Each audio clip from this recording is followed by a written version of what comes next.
Hello, dear students, good morning. 10th grade व्याकरण भाग। बच्चों अज का साडा टॉपिक है शहीद आजम सरदार भगत सिंह। ठीक है, अज आप भगत सिंह दी शहीदी उन्हां दी जीवनी बारे पढ़ांगे। ठीक है, पहला है भूमिका। जननी जने ता भगत जन के दातार के सूर, नहीं ता जननी बाँझ रहे काहे गवावे नूर। कहते वो मावां धन हन जिन्हां ने भगत सिंह वर्गे महान सपूतां नूं कीया कहते जन्म दिता, जिन्हां ने देश की आज़ादी गौरव अणख की खातर हसते हसते कहते फांसी का रस्सा चुम्मिया। इतिहास सदा अजिहियां मावां दा ऋणी रहेगा ते उन्हां दियां कुर्बानियां नूं रहिंदी दुनिया तक कीया कहते जान रहे याद रखेगा। ठीक है, जन्म अते बचपन। इस कौम शहीद का जन्म ठीक है 27 सितंबर 1907 ਨੂੰ ਚੱਕ ਨੰਬਰ 5 ਜ਼ਿਲ੍ਹਾ ਲਾਇਲਪੁਰ ਪਾਕਿਸਤਾਨ ਵਿਖੇ ਹੋਇਆ। ਆਪ ਦਾ ਜੱਦੀ ਪਿੰਡ ਖਟਕਰ ਕਲਾ ਨਵਾਂ ਸ਼ਹਿਰ ਸੀ। ਇਹਨਾਂ ਦੇ ਪਿਤਾ ਜੀ ਦਾ ਨਾਂ ਸਰਦਾਰ ਕਿਸ਼ਨ ਸਿੰਘ ਅਤੇ ਮਾਤਾ ਜੀ ਦਾ ਨਾਂ ਕੀ ਸੀ ਵਿਦਿਆਵਤੀ ਸੀ। ਇਹਨਾਂ ਦਾ ਚਾਚਾ ਅਜੀਤ ਸਿੰਘ ਦੇਸ਼ ਦੀ ਆਜ਼ਾਦੀ ਦੀ ਲਹਿਰ ਵਿੱਚ ਵੱਧ ਚੜ ਕੇ ਹਿੱਸਾ ਲੈ ਰਿਹਾ ਸੀ। ਇਸ ਦਿਨ ਭਗਤ ਸਿੰਘ ਦਾ ਜਨਮ ਹੋਇਆ ਸੀ। ਠੀਕ ਹੈ, ਕਿਸ ਦਿਨ ਭਗਤ ਸਿੰਘ ਦਾ ਜਨਮ ਹੋ ਰਿਹਾ ਸੀ? ਜਦੋਂ उस टाइम उन्होंने चाचा जी की है कहते आज़ादी की लहर में बढ़ चढ़ के हिस्सा ले रहे सन।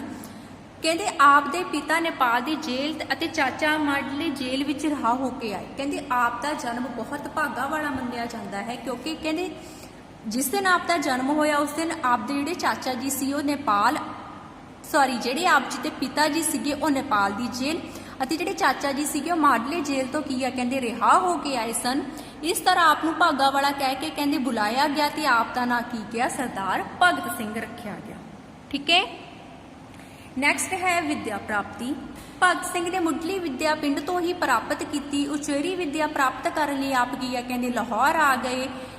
ਡੀਏਵੀ ਸਕੂਲ ਵਿੱਚ ਲਾਹੌਰ ਤੋਂ 10ਵੀਂ ਪਾਸ ਕਰਨ ਮਗਰੋਂ ਨੈਸ਼ਨਲ ਕਾਲਜ ਲਾਹੌਰ ਵਿਖੇ ਕਹਿੰਦੇ ਆਪ ਦਾਖਲ ਹੋ ਗਏ। ਕਾਲਜ ਵਿੱਚ ਆ ਕੇ ਭਗਤ ਸਿੰਘ ਨੂੰ ਦੇਸ਼ ਦੀ ਗੁਲਾਮੀ ਦਾ ਕੀ ਆ ਅਹਿਸਾਸ ਹੋਇਆ। ਕਹਿੰਦੇ ਆਪ ਸਟੱਡੀ ਕਰਨ ਲਈ ਕੀ ਆ ਸਕੂਲ ਵਿੱਚ ਵੀ ਗਏ ਤੇ ਕਾਲਜ ਵਿੱਚ ਵੀ ਗਏ। ਕਹਿੰਦੇ ਜਦੋਂ ਉਹਨਾਂ ਨੇ ਇਤਿਹਾਸ ਪੜ੍ਹਿਆ ਜਾਣਿਆ ਉਹਨਾਂ ਨੂੰ ਨੌਲੇਜ ਹੋਈ, ਕਹਿੰਦਾ ਦੇਸ਼ ਦੀ ਗੁਲਾਮੀ ਦਾ ਉਹਨਾਂ ਨੂੰ ਫਿਰ ਅਹਿਸਾਸ ਹੋਇਆ ਤੇ ਫਿਰ ਉਹਨਾਂ ਨੇ ਕੀ ਸੀ ਆਪਣੇ ਕਦਮ ਅੱਗੇ ਵਧਾਏ। ਰਾਜਨੀਤੀ ਵਿੱਚ ਭਾਗ ਲੈਣਾ। ਜਦੋਂ ਭਗਤ ਸਿੰਘ ਨੇ ਅੰਗਰੇਜ਼ਾਂ ਦੁਆਰਾ ਭਾਰਤੀਆਂ ਨਾਲ ਹੁੰਦੇ ਪੈਣੇ ਸਲੂਕ ਨੂੰ ਵੇਖਿਆ ਤਾਂ ਉਹਨਾਂ ਦੀ ਕੀ ਆਤਮਾ ਕਹਿੰਦੇ ਝੰਜੋਰੀ ਗਈ। ਉਸ ਨੇ ਪੜ੍ਹਾਈ ਹੀ ਛੱਡ ਕੇ ਰਾਜਨੀਤੀ ਵਿੱਚ ਭਾਗ ਲੈਣਾ ਸ਼ੁਰੂ ਕਰ ਦਿੱਤਾ। ਠੀਕ ਆ, ਫਿਰ ਉਹਨਾਂ ਨੂੰ ਅਹਿਸਾਸ ਹੋਇਆ, ਉਹਨਾਂ ਨੇ ਕੀ ਕੀਤਾ ਆਪਣੀ ਪੜ੍ਹਾਈ ਛੱਡੀ ਅਤੇ ਰਾਜਨੀਤੀ ਵਿੱਚ ਭਾਗ ਲੈ ਲਿਆ। ਉਸ ਸਮੇਂ ਮਹਾਤਮਾ ਗਾਂਧੀ ਜੀ ਨੇ ਨਾਲ ਮਿਲਵਰਤਨ ਕਹਿੰਦੇ ਲਹਿਰ ਆ ਜਿਹੜੀ ਕੀ ਆ ਚਾਲੂ ਕੀਤੀ ਹੋਈ ਸੀ। ਭਗਤ ਸਿੰਘ ਅਤੇ ਭਾਰਤ ਦੇ ਅਨੇਕਾਂ ਹੀ ਹੋਰ ਨੌਜਵਾਨਾਂ ਨੇ ਇਸ ਲਹਿਰ ਵਿੱਚ ਕੀ ਆ ਕਹਿੰਦੇ ਵੱਧ ਚੜ ਕੇ ਹਿੱਸਾ ਲਿਆ। ठीक है, कहते उस टाइम की चल रही सी महात्मा गांधी की ना मिलवरतन लहर जी की उस समय चल रही सी। इसका भी की है कहते भगत सिंह के जीवन से बहुत डूंगा असर होया। अगे नैक्सट है नौजवान सभा की स्थापना। अंग्रेज राज तो छुटकारा पाने लई भगत सिंह ते उसके साथियों ने एक जथेबंदी की स्थापना की, जिसका नाम उसने नौजवान सभा रखिया। इस सभा का ਉਹੀ ਮੈਂਬਰ ਬਣ ਸਕਦਾ ਸੀ ਜੋ ਹਮੇਸ਼ਾ ਹੀ ਕੁਰਬਾਨੀ ਲਈ ਤਿਆਰ ਰਹੇ। ਇਹ ਸਭਾ ਵਿੱਚ ਅਨੇਕਾਂ ਹੀ ਸਿਰਲੱਥ ਯੋਧੇ ਕੀ ਆ ਸ਼ਾਮਲ ਹੋਏ। ਕੀ ਆ ਕਹਿੰਦੇ ਅੰਗਰੇਜ਼ਾਂ ਦੇ ਰਾਜ ਤੋਂ ਛੁਟਕਾਰਾ ਪਾਉਣ ਲਈ ਭਗਤ ਸਿੰਘ ਨੇ ਕੀ ਕੀਤਾ, ਸਾਥੀਆਂ ਨੇ ਇੱਕ ਸਥਾਪਨਾ ਕੀਤੀ ਇੱਕ ਜਥੇਬੰਦੀ ਦੀ। ਕਹਿੰਦੇ ਉਸ ਜਥੇਬੰਦੀ ਦਾ ਨਾਮ ਕੀ ਰੱਖਿਆ ਗਿਆ ਸੀ? ਨੌਜਵਾਨ ਭਾਰਤ ਸਭਾ। ਸਾਈਮਨ ਕਮਿਸ਼ਨ ਦਾ ਭਾਰਤ ਆਉਣਾ। 30 ਜੂਨ 1928 ਈਸਵੀ ਵਿੱਚ ਭਾਰਤ ਵਿੱਚ ਸਾਈਮਨ ਕਮਿਸ਼ਨ ਆਇਆ ਤਾਂ ਸਾਰੇ ਭਾਰਤੀਆਂ ਨੇ ਕਾਲੀਆਂ ਝੰਡੀਆਂ ਨਾਲ ਕਹਿੰਦੇ ਉਹਨਾਂ ਦਾ ਕੀ ਆ ਵਿਰੋਧ ਕੀਤਾ। ਕੀ ਆ ਭਾਰਤੀਆਂ ਨੇ ਕੀ ਕੀਤਾ ਸੀ? ਸਾਈਮਨ ਕਮਿਸ਼ਨ ਦਾ ਵਿਰੋਧ ਕੀਤਾ ਸੀ ਜਦੋਂ ਭਾਰਤ ਆਇਆ ਸੀ। ਇਸ ਅੰਦੋਲਨ ਦੀ ਅਗਵਾਈ ਲਾਲਾ ਲਾਜਪਤ ਰਾਏ ਕਰ ਰਹੇ ਸਨ। ਪੁਲਿਸ ਨੇ ਲੋਕਾਂ ਤੇ ਲਾਠੀਆਂ ਨਾਲ ਕੀ ਆ ਕਹਿੰਦੇ ਮੀਂਹ ਵਰਾਇਆ। ਫਿਰ ਲੋਕਾਂ ਤੇ ਪੁਲਿਸ ਨੇ ਕੀ ਕੀਤਾ ਸੀ? ਬਹੁਤ ਸਾਰੀਆਂ ਲਾਠੀਆਂ ਚਲਾਈਆਂ। ਲਾਲਾ ਜੀ ਵੀ ਪੁਲਿਸ ਦੀਆਂ ਲਾਠੀਆਂ ਨਾਲ ਗੰਭੀਰ ਰੂਪ ਵਿੱਚ ਜ਼ਖਮੀ ਹੋ ਗਏ ਤੇ ਕੁਝ ਦਿਨਾਂ ਬਾਅਦ ਕੀ ਉਹ ਕਹਿੰਦੇ ਸਦਾ ਦੀ ਨੀਂਦ ਸੌਂ ਗਏ। ਲਾਲਾ ਜੀ ਦੀ ਮੌਤ ਦੀ ਘਟਨਾ ਨੇ ਭਗਤ ਸਿੰਘ ਤੇ ਉਸਦੇ ਸਾਥੀ ਅੰਦਰ ਲਾਲਾ ਜੀ ਦੀ ਮੌਤ ਦਾ ਬਦਲਾ ਲੈਣ ਦਾ ਜਜ਼ਬਾ ਕੀ ਆ ਕਹਿੰਦੇ ਕੁੱਟ-ਕੁੱਟ ਕੇ ਭਰ ਦਿੱਤਾ। ਜਦੋਂ ਲਾਲਾ ਜੀ ਦੀ ਮੌਤ ਹੋ ਗਈ ਸੀ ਫਿਰ ਭਗਤ ਸਿੰਘ ਨੂੰ ਕੀ ਆ ਇੱਕ ਅਹਿਸਾਸ ਹੋਇਆ, ਇੱਕ ਪ੍ਰਣ ਲਿੱਤਾ। ਉਹਨਾਂ ਨੇ ਸੋਚਿਆ ਸੀ ਕਿ ਉਹਨਾਂ ਨੇ ਉਹਨਾਂ ਦੀ ਮੌਤ ਦਾ ਕੀ ਆ ਬਦਲਾ ਜ਼ਰੂਰ ਅੰਗਰੇਜ਼ਾਂ ਤੋਂ ਲੈਣਾ ਹੀ ਲੈਣਾ ਹੈ।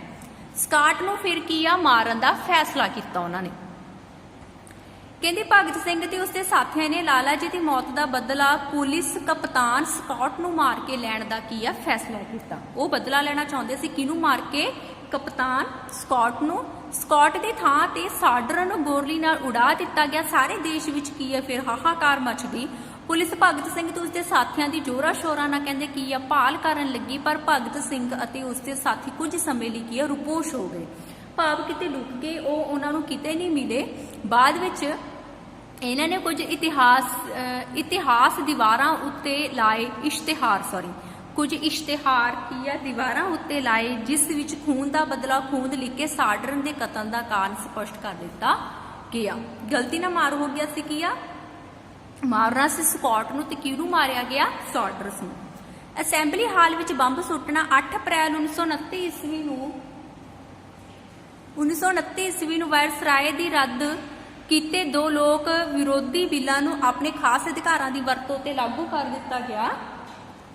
ਭਗਤ ਸਿੰਘ ਉਸਦੇ ਸਾਥੀ ਬੀਕੇ ਦੱਤ ਤੇ ਉਸ ਵੇਲੇ ਅਸੈਂਬਲੀ ਹਾਲ ਵਿੱਚ ਧਮਾਕੇਦਾਰ ਬੰਬ ਸੁੱਟ ਕੇ ਗੂੰਗੀ ਅਤੇ ਬੋਲੀ ਅੰਗਰੇਜ਼ ਸਰਕਾਰ ਨੂੰ ਹੱਥਾਂ ਪੈਰਾਂ ਦੀਆਂ ਪਾ ਦਿੱਤੀਆਂ। ਇਹਨਾਂ ਬੰਬਾਂ ਤੇ ਸੁੱਟਣ ਦਾ ਮਤਲਬ ਕਿਸੇ ਦੀ ਜਾਨ ਨਹੀਂ ਲੈਣਾ ਸੀ। ਕਹਿੰਦੇ ਸਿਰਫ ਉਹ ਕੀ ਅੰਗਰੇਜ਼ ਸਰਕਾਰ ਨੂੰ ਅਗਾਹ ਕਰਨਾ ਚਾਹੁੰਦੇ ਸੀ, ਉਹਨਾਂ ਦੇ ਕੰਨ ਖੋਲਣਾ ਚਾਹੁੰਦੇ ਸਨ, ਉਹ ਕਿਸੇ ਨੂੰ ਮਾਰਨਾ ਨਹੀਂ ਸੀ ਚਾਹੁੰਦੇ। ਬੰਬ ਸੁੱਟਣ ਤੋਂ ਬਾਅਦ ਭਗਤ ਸਿੰਘ ਤੇ ਬੀਕੇ ਦੱਤ ਨੇ ਇਨਕਲਾਬ ਜ਼ਿੰਦਾਬਾਦ ਦੇ ਨਾਅਰੇ ਮਾਰਦੇ ਹੋਏ ਕੀ ਆ ਕਹਿੰਦੇ ਗ੍ਰਿਫਤਾਰੀ ਦੇ ਦਿੱਤੀ। ਮੁਕੱਦਮਾ ਚੱਲਣਾ ਭਗਤ ਸਿੰਘ ਤੇ ਉਸਦੇ ਸਾਥੀਆਂ ਨੂੰ ਮੀਆਂ ਵਾਲੀ ਜੇਲ੍ਹ ਵਿੱਚ ਕੀ ਆ ਕਹਿੰਦੇ ਸੁੱਟ ਦਿੱਤਾ ਗਿਆ। ਆਪ ਤੇ ਮੁਕੱਦਮਾ ਚਲਾਇਆ ਗਿਆ। ਜੇਲ੍ਹ ਵਿੱਚ ਆਪ ਦਾ ਬਹੁਤ ਵੱਡਾ ਬੁਰਾ ਵਰਤਾਓ ਵੀ ਕੀਤਾ ਗਿਆ। ਕਹਿੰਦੇ ਫਿਰ ਆਪ ਨੂੰ ਮੀਆਂ ਜੀ ਵਾਲੀ ਜੇਲ੍ਹ ਵਿੱਚ ਬੰਦ ਕਰ ਦਿੱਤਾ ਗਿਆ। ਆਪ ਜੀ ਤੇ ਮੁਕੱਦਮਾ ਵੀ ਚੱਲਿਆ ਤੇ ਆਪ ਜੀ ਨਾਲ ਉਸ ਜੇਲ੍ਹ ਵਿੱਚ ਕਹਿੰਦੇ ਬਹੁਤ ਜ਼ਿਆਦਾ ਬੁਰਾ ਵਰਤਾਓ ਵੀ ਕੀਤਾ ਗਿਆ। ਇਸ ਭੈੜੇ ਵਰਤਾਓ ਵਜੋਂ ਆਪ ਨੇ ਕੀ ਆ ਕਹਿੰਦੇ ਫਿਰ ਭੁੱਖ ਹੜਤਾਲ ਵੀ ਕੀਤੀ, ਕਿਉਂਕਿ ਉਹਨਾਂ ਨੂੰ ਜੇਲ੍ਹ ਦੇ ਵਿੱਚ ਬਹੁਤ ਘਟੀਆ ਖਾਣਾ ਮਿਲਦਾ ਸੀ, ਜਿਹਦੇ ਤੇ ਕਿ ਕਾਕਰੋਚ, ਕੀੜੇ ਮਕੌੜੇ ਜਾਂ ਜੂਠਾ ਜਾਂ ਬਾਸੀ ਭੋਜਨ ਮਿਲਦਾ ਸੀ। ਸੋ 15 ਦਿਨ ਤੱਕ ਇਹ ਕਹਿੰਦੇ ਹੜਤਾਲ ਚੱਲੀ। ਇਸ ਦੇ ਸਾਰੇ ਦੇਸ਼ ਵਿੱਚ ਇੱਕ ਰੋਸ ਜਿਹਾ ਫੈਲ ਗਿਆ। ਜਿਹੜੀ ਹੜਤਾਲ ਹੋਈ ਸੀ ਕਹਿੰਦੇ ਪੂਰੇ ਦੇਸ਼ ਵਿੱਚ ਇੱਕ ਰੋਸ ਫੈਲ ਗਿਆ ਸੀ, ਭਾਵ ਬਹੁਤ ਸਾਰੇ ਇਨਕਲਾਬੀ ਕੀ ਇਹਨਾਂ ਦੇ ਨਾਲ ਆ ਖੜੇ ਸਨ। 14 ਜੁਲਾਈ 1929 ਈਸਵੀ ਨੂੰ ਲਾਹੌਰ ਸਾਜ਼ਿਸ਼ ਕੇਸ ਦੀ ਸੁਣਵਾਈ ਹੋਈ। ਭਗਤ ਸਿੰਘ ਅਤੇ ਬੀਕੇ ਦੱਤ ਨੂੰ ਕਮਜ਼ੋਰੀ ਦੀ ਹਾਲਤ ਵਿੱਚ ਲਾਹੌਰ ਅਦਾਲਤ ਵਿੱਚ ਕਹਿੰਦੇ ਪੇਸ਼ ਕੀਤਾ ਗਿਆ, ਕਿਉਂਕਿ ਭੁੱਖ ਹੜਤਾਲ ਕਰਕੇ ਇਹਨਾਂ ਤੇ ਦੋਨਾਂ ਦੀ ਕਾਫੀ ਬੁਰੀ ਹਾਲਤ ਹੋ ਗਈ ਸੀ।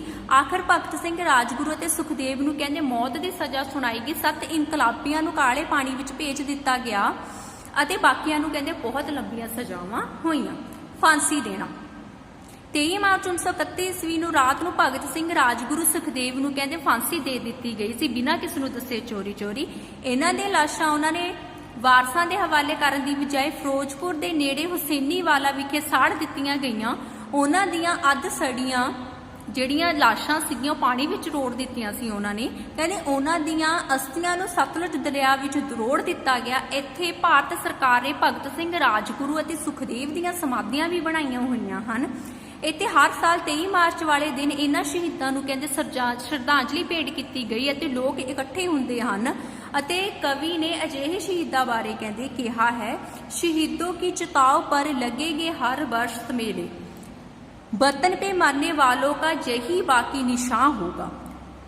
सारांश ठीक है। ਕਹਿੰਦੇ ਆਪ ਜੀ ਦੀ ਸ਼ਹੀਦੀ ਦੇਸ਼ ਭਗਤਾਂ ਵਾਸਤੇ ਆਜ਼ਾਦੀ ਦਾ ਪੈਗਾਮ ਲੈ ਕੇ ਆਈ ਹੈ। ਇਹਨਾਂ ਦੀ ਸ਼ਹੀਦੀ ਮਗਰੋਂ ਸੰਘਰਸ਼ ਹੋਰ ਤੇਜ਼ੀ ਨਾਲ ਵਧਿਆ। 15 ਅਗਸਤ 1947 ਈਸਵੀ ਨੂੰ ਕਹਿੰਦੇ ਕੀ ਆ ਫਿਰ ਦੇਸ਼ ਆਜ਼ਾਦ ਹੋ ਗਿਆ ਸੀ। ਦੇਖੋ ਆਪ ਜੀ ਨੇ ਕਿੰਨੀਆਂ ਕੁਰਬਾਨੀਆਂ ਕੀਤੀਆਂ, ਕਿੰਨੇ ਤਸੀਹੇ ਝੱਲੇ, ਕਿੰਨੀਆਂ ਲੜਾਈਆਂ ਲੜੀਆਂ, ਭੁੱਖ ਹੜਤਾਲ ਵੀ ਕੀਤੀ। ਕਹਿੰਦੇ ਫਿਰ ਸਾਨੂੰ ਆਜ਼ਾਦੀ ਮਿਲੀ ਸੀ। ਕਹਿੰਦੇ ਸਾਨੂੰ ਭਗਤ ਸਿੰਘ, ਰਾਜਗੁਰੂ ਤੇ ਸੁਖਦੇਵ ਵਰਗੇ ਹੋਰ ਮਹਾਨ ਯੋਧਿਆਂ ਤੇ ਕੀ ਆ ਫਕਰ ਹੈ, ਮਾਣ ਹੈ। ਠੀਕ ਹੈ, ਸਾਨੂੰ ਵੀ ਕਹਿੰਦੇ ਸਾਡੇ ਦੇਸ਼ ਨਾਲ ਇੰਨਾ ਹੀ ਪਿਆਰ ਹੋਣਾ ਚਾਹੀਦਾ ਤੇ ਉਹਨਾਂ ਦੀ ਸ਼ਹੀਦੀ ਨੂੰ ਸਾਨੂੰ ਕੀ ਆ ਹਮੇਸ਼ਾ ਯਾਦ ਰੱਖਣਾ ਚਾਹੀਦਾ ਹੈ। Thanks, have a nice day. ਹਾਂ, ਇੱਕ ਬੱਚੇ ਹੋਰ ਗੱਲ, ਤੁਸੀਂ ਇਹ ਵਾਲੀ ਅਸਾਈਨਮੈਂਟ ਜੋ ਮੈਂ ਤੁਹਾਨੂੰ ਦਿੱਤੀ ਹੈ ਰਿਟਨ, ਇਹ ਐਸੇ ਤੁਸੀਂ ਆਪਣੀ ਫੇਅਰ ਨੋਟਬੁੱਕ ਤੇ ਕਰਨਾ ਹੈ। Thanks, have a nice day.